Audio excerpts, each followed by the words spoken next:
మనము సింధు నాగరికత యొక్క విస్తీర్ణం గురించి చర్చించడం జరిగింది. అయితే ఈ రోజు క్లాస్లో మనము సింధు నాగరికత నిర్మాతలు ఎవరు అనే అంశాన్ని చర్చిస్తాము. సింధు నాగరికత నిర్మాతలు మనకు సింధు త్రవ్వకాల్లో బయలుపడిన అవశేషాల్లో మనకు ఎన్నో బొమ్మలు లభించడం జరిగింది. వాటి ఆధారంగా మనము సింధు ప్రజలు ఏ జాతికి చెందినవారు అనేది చూస్తాము. అయితే మనకు వివిధ జాతులు కనిపిస్తాయి. సింధు నాగరికతలో మిశ్రమ జాతులు కనిపిస్తాయి. ముఖ్యంగా మనకు 4 రకాల జాతులు కనిపిస్తాయి సింధు నాగరికతలో. 4 రకాల జాతులకు చెందిన ప్రజలు మనకు ఈ నాగరికతలో కనిపిస్తారు. ఎగ్జాంపుల్ ఈ లక్షణాలను ఎట్లా ఐడెంటిఫై చేస్తున్నాం మనము? ఎట్లా ఐడెంటిఫై చేస్తామంటే మనకు ఈ హోమోసేఫియన్ జాతి ప్రజలలో వివిధ రకాల జాతులు ఉన్నాయి. హోమోసేఫియన్ అంటే మనకు తెలుసు, వివేకవంతుడు, ఆలోచన పరిజ్ఞానం కలిగిన మానవుడు. ఈ మానవునిలో కొన్ని రకాల జాతులు మనం చూస్తాము. ఈ హోమోసేఫియన్ మానవుడిలో ఎన్నో జాతుల ప్రజలు మనం చూస్తాము. అందులో ఫర్ ఎగ్జాంపుల్గా తీసుకుంటే చైనా, జపాన్కి చెందిన ప్రజలు వీళ్ళు మంగోలైడ్ జాతికి చెందిన వాళ్ళు అంటాము. ఏ విధంగా మంగోలైడ్ జాతికి చెందిన వాళ్ళు అంటున్నాము? లక్షణాలు చూస్తే ఏ విధంగా ఉంటాయి మంగోలైడ్ జాతికి చెందిన ప్రజలవి అంటే, వాళ్ళు పొట్టిగా ఉండడము, చర్మము పసుపు పచ్చ రంగులో ఉండడము, అదేవిధంగా పొట్టిగా ఉండి కళ్ళు చూస్తే సైజులో చిన్నవిగా ఉండడము, జుట్టు నిక్క పుడుచుకొని ఉండడము. ఇలాంటి లక్షణాలు మనము మంగోలైడ్ జాతిలో చూస్తాం. అదేవిధంగా ఆఫ్రికా ప్రజలను చూస్తే నల్లగా ఉండి దిట్టంగా ఉండడము, బలిష్టంగా ఉండడము, ఎత్తుగా ఉండడము, జుట్టు రింగులుగా ఉండడం. ఇలాంటి లక్షణాలు మనము ఒక్కొక్క ప్రాంతంలో ఒక్కొక్క రకమైన జాతి ప్రజలను చూస్తాం. అయితే ఇలాంటి లక్షణాలే మనకు ఇప్పుడు సింధు ప్రజలు ఏ జాతికి చెందినవారు అనేది మనం తెలుసుకోవాలి. సింధు ప్రజలు ఏ జాతికి చెందినవారు? అయితే సింధు ప్రజలు మనకు మిశ్రమ జాతికి సంబంధించిన ప్రజలు కనిపిస్తారు. మిశ్రమ జాతి 4 జాతులు కనిపిస్తాయి ఇక్కడ. ఎందుకు మిశ్రమ జాతి అంటున్నా అంటే, వివిధ జాతులకు చెందిన ప్రజలు ఉండడము, వివిధ భాషలు మాట్లాడే ప్రజలు ఉండడము, వివిధ సంస్కృతులు ఉండే ప్రజలు ఉండడము ఈ నాగరికతలో మనకు కనిపిస్తారు. కాబట్టి మిశ్రమ సంస్కృతి కలిగిన ప్రజలు, మిశ్రమ జాతులకు సంబంధించిన ప్రజలను మనము ఈ నాగరికతలో చూస్తాం. ఏ విధంగా ఐడెంటిఫై చేస్తున్నామంటే, అక్కడ లభ్యమైన అవశేషాలను బట్టి వాళ్ళు కొన్ని బొమ్మలను తయారు చేయడం జరిగింది. ఫర్ ఎగ్జాంపుల్ మొహంజోదారోలో మనకు ఒక బొమ్మ లభ్యం కావడం జరిగింది. గడ్డపు మనిషి బొమ్మ స్టిటైట్తో చేయడం జరిగింది. దీన్ని ఈ స్టిటైట్తో చేసిన గడ్డపు మనిషి బొమ్మ లభ్యం కావడము, ఆ బొమ్మను చూస్తే మనకు జాగ్రత్తగా పరిశీలిస్తే మనకు అక్కడ ఆ బొమ్మలో మనకు మంగోలైడ్ జాతికి సంబంధించిన లక్షణాలు కనబడడం జరుగుతుంది. ఈ విధంగా ఒక్కొక్క వాళ్ళ ఒక్కొక్క బొమ్మలను చూస్తే ఒక్కొక్క రకమైన జాతికి సంబంధించిన లక్షణాలు కనబడము. దానివల్ల మనము ఈ జాతి ప్రజలను మనము ఐడెంటిఫై చేయడం జరిగింది. అయితే ఇక్కడ 4 జాతులు. అయితే మొదటిది మనము ఇక్కడ లక్షణాలు చర్చించడం లేదు, ఎందుకంటే ఏ జాతులు అనేది ఇంపార్టెంట్ మనకి. మనము లక్షణాలు అవి ఇవి మనము చర్చించము. ఎన్ని జాతుల ప్రజలు, ఏ జాతికి సంబంధించిన ప్రజలు మనకు కనిపిస్తారనేది మాత్రము చర్చిస్తాం. ఒకటి మంగోలైడ్ జాతికి సంబంధించిన ప్రజలు మనకు కనిపిస్తారు. మంగోలైడ్ జాతికి సంబంధించిన ప్రజలు కనిపిస్తారు. అదేవిధంగా రెండవది ప్రోటో ఆస్ట్రలైడ్ జాతి.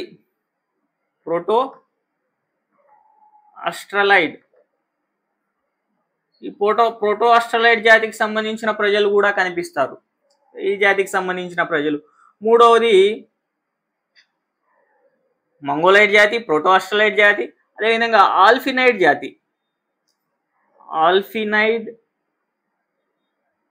ఆల్ఫినైడ్ జాతికి సంబంధించిన ప్రజల ఆనవాళ్ళు మనకు లభ్యమవుతాయి. అదేవిధంగా 4వ జాతి మెడిటేరియన్ జాతి.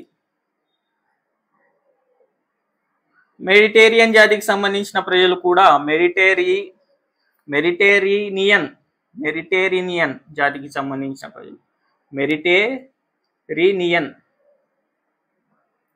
ఈ మెడిటేరియనియన్ జాతికి సంబంధించిన ప్రజలు కూడా మనము చూస్తాం. అయితే ఈ మెడిటేరియన్ జాతికి సంబంధించిన ప్రజలే ఎక్కువ జనాభా కనిపిస్తుంది మనకు. అయితే ఈ మంగోలైడ్ జాతి కావచ్చు, ప్రోటోస్టలైడ్ జాతి కావచ్చు, ఆల్ఫినైడ్ జాతి కావచ్చు, ఈ జాతికి సంబంధించిన ప్రజలు మైనార్టీలు, అంటే తక్కువ జనాభా కలిగిన వాళ్ళు. ఇక్కడ తక్కువ జనాభాలో వీళ్ళు ఉంటారు. అయితే ఇక్కడ ఎక్కువ జనాభా, అత్యధిక జనాభా ఎవరిది ఉంటుంది అంటే ఈ మెరిటేరియన్ జాతికి సంబంధించిన ప్రజలే అత్యధిక జనాభా కలిగిన వాళ్ళు ఉంటారు. ఈ మెరిటేరియన్ జాతికి సంబంధించిన ప్రజలు ద్రవిడ భాషను మాట్లాడతారు. ద్రవిడ భాషను మాట్లాడతారు. మెరిటేరియన్ అనేది జాతి పదము, ద్రవిడ అనేది భాష పదము. వీళ్ళు ద్రవిడ భాషను మాట్లాడడము కాబట్టి వీళ్ళని ద్రవిడీయులు అని చెప్పేసి అన్నారు. మనము కొన్ని పుస్తకాలలో చదువుతా ఉంటాము సింధు నాగరికత, ద్రవిడ నాగరికత అని చెప్పేసి. కాబట్టి ద్రవిడ భాష వాళ్ళు మాట్లాడడము కాబట్టి ద్రావిడ నాగరికత, రైట్. ద్రవిడుల నాగరికత, ద్రవిడులు అభివృద్ధి చేసిన నాగరికత అని చెప్పేసి కూడా మనము ఈ నాగరికతను చెప్తామన్నట్టు. ద్రవిడ నాగరికత అని కూడా చెప్తాం, ఎందుకంటే ద్రవిడ భాష మాట్లాడే ప్రజలు అక్కడ ఉన్నారు కాబట్టి. అయితే మనకు ఒక డౌట్ ఉంటుంది, ఏంటిది? ఏం డౌట్ అంటే మనము దక్షిణ భారతదేశంలోని ప్రజలని ద్రవిడులు అంటారు. ఇది మనము ఇక్కడ వింధ్యా పర్వతాలు అనుకుంటే, ఇప్పుడు ఇది ఇక్కడ ఈ మధ్యలో ఉన్నది వింధ్యా పర్వతాలు అనుకుంటే, ఈ మధ్యలో ఈ వింధ్యా పర్వతాలు అనుకుంటే, ఇక్కడ దిగువనముల వాళ్ళని ద్రవిడులు అంటారు. ఇక్కడ పైన ఉన్న వాళ్ళని, వింధ్యా పర్వతాల పైన అవతల పైన ఉన్న వాళ్ళని ఆర్యులు అంటారు. ఎందుకు ఈ విధంగా అంటారు? ఆర్యవర్తం కూడా అంటారు పైన ఉత్తర భారతదేశాన్ని. ఎందుకు? కారణం ఏంటిది? ద్రవిడీయులు అని వీళ్ళని దక్షిణ భారతదేశం వాళ్ళని అంటున్నారు, ఆర్యులు అని ఉత్తర భారతదేశం వాళ్ళని అంటున్నారు. ఏంటి కారణం? ఏంటిది అంటే ఇక్కడ చూసుకుంటే మనము ఇక్కడ ద్రవిడులు మొత్తానికి దక్షిణ భారతదేశీయులేనా అనేది చూస్తే మనకు సింధు ప్రజలు, మెరిటేరియన్ జాతికి చెందిన ప్రజలు, మెరిటేరియన్ జాతికి చెందిన ప్రజలు ఈ ద్రవిడ భాష మాట్లాడడం జరిగింది. అయితే ఈ మెరిటేరియన్ జాతి సింధు నాగరికత ప్రజలు. అయితే మనము సింధు ప్రజలను, సింధు నాగరికత పట్టణాలను చూస్తే మనకు ఎక్కువ భాగం మనకు ఎక్కడ లభ్యం కావడం జరిగింది? వాయువ్య భారతదేశము, వాయువ్యం, అదేవిధంగా ఉత్తర భారతదేశంలోనే అధిక పట్టణాలు లభ్యం కావడం జరిగింది. మనకు వాయువ్యం మరియు ఉత్తర భారతదేశంలో అత్యధిక పట్టణాలు లభ్యం కావడము. ఇక్కడ దక్షిణ భారతదేశానికి వస్తే దైమాబాద్, ఈ మహారాష్ట్రలో కొన్ని ప్రాంతాలు తప్ప మనకు అత్యధికంగా సింధు నాగరికత ఎక్కడ బయలుపడడం జరిగింది? వాయువ్య భారతదేశం, అదేవిధంగా ఉత్తర భారతదేశం. మరియు ఈ ద్రవిడులు దక్షిణ వాళ్ళు ఎందుకు అయ్యారు? దక్షిణ భారతదేశానికి చెందిన వాళ్ళు ఎందుకు అయ్యారు? కారణం ఏంటిది? ఇక్కడ వాయువ్యంలో అత్యధికంగా మనకు సింధు నాగరికత బయలుపడుతుంది వాయువ్యంలో, అదేవిధంగా ఉత్తరంలో అత్యధికంగా బయలుపడుతుంది. మరి వీళ్ళను ద్రవిడులు అని, వీళ్ళు ఉత్తర భారతదేశం వాళ్ళు కదా యాక్చువల్లీ తీసుకుంటే, మరి ద్రవిడులు అని ఎందుకు అన్నారు దక్షిణ భారతదేశం వాళ్ళని? వీళ్ళు ఉత్తర భారతదేశం వాళ్ళు కదా యాక్చువల్లీ. దక్షిణ భారతదేశంలో ద్రవిడులు అంటారు. ఎందుకు? కారణం ఏంటిది అంటే ఈ ఆర్యులు విదేశీయులు.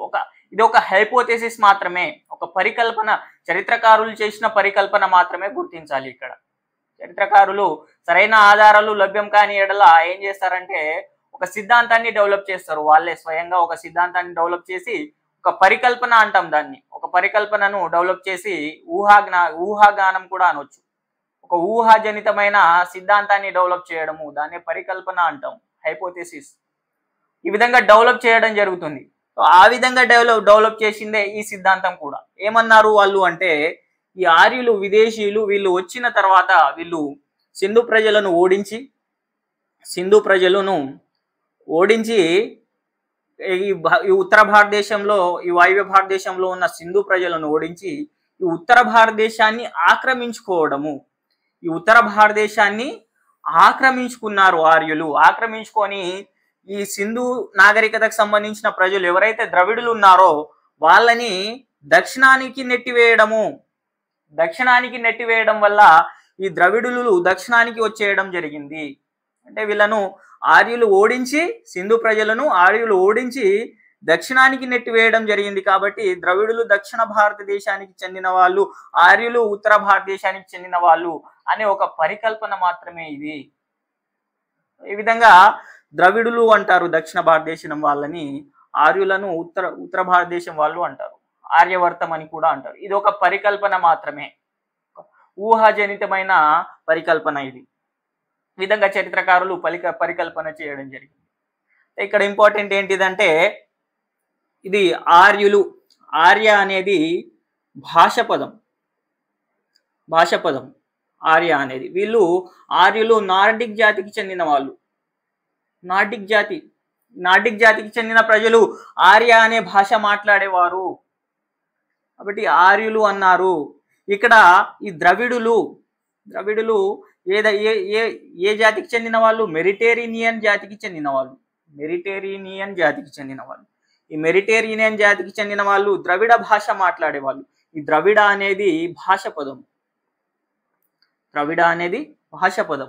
అనేది గుర్తించాలి. ఇప్పుడు భాష ఆధారంగా ఒక సమూహాన్ని పిలవడము, ఫర్ ఎగ్జాంపుల్ బెంగాలీలు, గుజరాతీలు, తమిళులు, ఈ విధంగా ఒక ఈ భాష పేరుతోటి తమిళ భాష మాట్లాడే వాళ్ళని తమిళులు, గుజరాతీ భాష మాట్లాడే వాళ్ళని గుజరాతీలు, బెంగాలీ భాష మాట్లాడే వాళ్ళని బెంగాలీలు, ఈ విధంగా ఎట్లా పిలుచుకున్నారో అదే విధంగా సేమ్ ఇక్కడ కూడా ఆర్యులు, ఆర్య భాష మాట్లాడే వాళ్ళు, వీళ్ళ జాతి నార్డిక్ జాతి. ఇక్కడ ద్రవిడులు, ద్రవిడ భాష మాట్లాడే వాళ్ళు, వీళ్ళ జాతి మెడిటేరియన్ జాతి. కాబట్టి ఇక్కడ గుర్తించవలసింది మనము, ఇది ఆర్య అనేది భాష పదము, ద్రవిడ అనేది కూడా భాష పదము అనేది గుర్తించాలి. ఇప్పుడు ఇక్కడ ఒక క్వశ్చన్ రావచ్చు, ఏ విధంగా అంటే ఈ ద్రవిడ అనేది ఏ పదము? ద్రవిడ అనేది దేనికి సంబంధించిన పదం అంటాడు? ద్రవిడ అనేది దేనికి సంబంధించిన పదము? ఆప్షన్స్ ఇస్తాడు కింద. ఒక మతానికి సంబంధించిన పదము, మతం అంటాడు. లేదంటే ఒక ప్రాంతానికి సంబంధించిన పదం అంటాడు, లేదంటే ఒక జాతికి సంబంధించిన పదం అంటాడు, తర్వాత ఒక భాషకు సంబంధించిన పదం అంటాడు. కాబట్టి ద్రవిడ అనేది భాషకు సంబంధించిన పదము, అనేది రైట్ అవుతుంది ఇక్కడ. సో జాతి కాదు, ప్రాంతం కాదు, మతం కాదు. కాబట్టి ద్రవిడ అనేది భాష పదము. ద్రవిడ భాష మాట్లాడే జాతి వారు ఎవరు అంటే మెడిటేరియన్ జాతి వాళ్ళు. ఇక్కడ ఆర్య అనేది కూడా భాష పదము.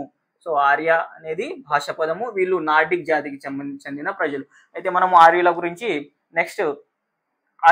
చర్చించేటప్పుడు, మనం వేద నాగరికతను చర్చించేటప్పుడు ఆర్యుల గురించి చర్చిస్తాం, ఇక్కడ మనకు అవసరం లేదు. ఇది ఒక పరికల్పన మాత్రమే.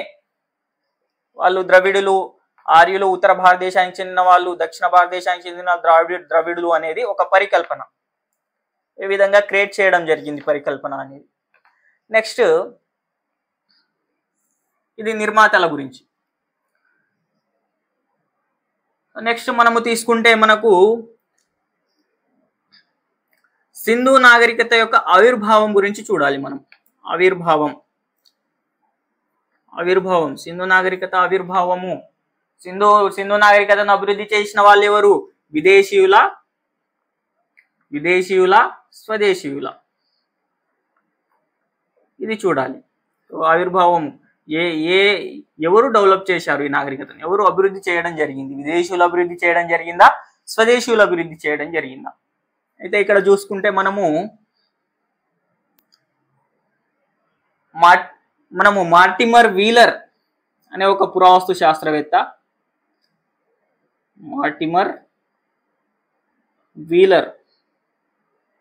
ఈయన బ్రిటన్ పురావస్తు శాస్త్రవేత్త. బ్రిటన్ పురావస్తు శాస్త్రవేత్త. ఈయన ఆర్కియాలజికల్ సర్వే ఆఫ్ ఇండియాకి డైరెక్టర్ జనరల్ కూడా పనిచేయడం జరిగింది. డైరెక్టర్ జనరల్ గా కూడా పనిచేయడం జరిగింది మార్టిమర్ వీలర్. ఈయన ఏమంటాడు? సింధు నాగరికతను ఎవరు అభివృద్ధి చేయడం జరిగింది అంటే మెసోపోటోమియా ప్రజలు. ఈ మెసోపోటోమియా అనేది సమకాలీనమైన నాగరికత అని చెప్పడం జరిగింది. సింధు నాగరికతకు సమకాలీనమైన నాగరికత. ఈ మెసోపోటోమియా నాగరికతకు చెందిన ప్రజలు, అందులో కొంతమంది సింధు ప్రాంతానికి, సింధు లోయకు వలస వచ్చి ఈ సింధు లోయలో స్థిరపడి ఈ సింధు నాగరికతను అభివృద్ధి చేయడం జరిగిందని చెప్పేసి మార్టిమర్ వీలర్ అభిప్రాయం పడడం జరిగింది. మార్టిమర్ వీలర్ ఏం చెప్పడం జరిగింది? మెసోపోటోమియా ప్రజలు సింధు ప్రాంతానికి వలస రావడం, అక్కడ స్థిరపడి ఈ సింధు నాగరికతను అభివృద్ధి చేయడం జరిగిందని చెప్పేసి చెప్పడం జరిగింది. అయితే ఆయన పరికల్పన అది, ఆయన అభిప్రాయం అది. దాన్ని ఒప్పుకోవచ్చు, ఒప్పుకోకపోవచ్చు. ఎందుకంటే మార్టిమర్ వీలర్ ప్రకారము సో ఆయన మెసొపోటేమియా ప్రజలే సింధు నాగరికతను అభివృద్ధి చేయడం జరిగింది. అంటే ఆయన ప్రకారం ఏంటిది, ఇది విదేశీయమైనది. విదేశీయమైనది అంటే విదేశీయులు అభివృద్ధి చేసిన నాగరికత అంటున్నాడు ఇక్కడ. అయితే అదేవిధంగా నెక్స్ట్ ఈయన అభిప్రాయం మాత్రమే, మార్టిమర్ వీలర్ యొక్క అభిప్రాయం మాత్రమే. ఇక్కడ క్వశ్చన్ ఏ విధంగా రావచ్చు, సింధు నాగరికతను మెసొపోటేమియాకు చెందిన ప్రజలు అభివృద్ధి చేయడం జరిగింది అని అభిప్రాయపడిన వారు ఎవరు అని రావచ్చు. కాబట్టి ఇది ఈయన అభిప్రాయం, మార్టిమర్ వీలర్ అభిప్రాయం. నెక్స్ట్ రఫీక్ మొఘల్, ప్రొఫెసర్ రఫీక్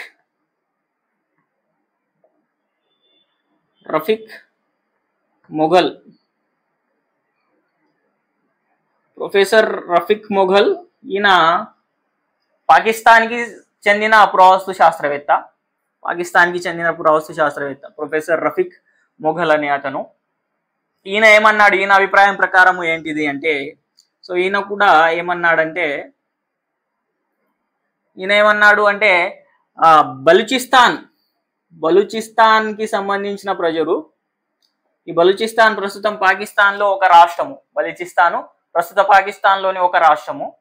ఈ బలూచిస్తాన్కి సంబంధించిన ప్రజలు సింధు లోయకు వలస వచ్చి అక్కడ స్థిరపడి ఈ సింధు నాగరికతను అభివృద్ధి చేయడం జరిగింది అని చెప్పేసి ఈయన రఫీక్ మొఘల్ అభిప్రాయపడడం జరిగింది. ఏంటిది, ఈయన అభిప్రాయం ప్రకారం కూడా విదేశస్తులే సింధు నాగరికతను అభివృద్ధి చేయడం జరిగింది. బలూచిస్తాన్ ప్రజలు సో ఇక్కడికి వచ్చి సింధు లోయలోకి వచ్చి స్థిరపడి అక్కడ నాగరికతను అభివృద్ధి చేయడం జరిగిందని రఫీక్ మొఘల్ అభిప్రాయపడడం జరిగింది. మరి తర్వాత వీటిని ఖండించిన వారు కూడా ఉన్నారు. వీళ్ళిద్దరిని అదేవిధంగా వీళ్ళను ఖండించిన వారు కూడా విదేశీయమైన నాగరికత కాదు, ఇది పూర్తిగా స్వదేశీయమైనది అని కూడా చెప్పిన వాళ్ళు ఉన్నారు. అందులో మనము చూస్తే ఏ ఘోష్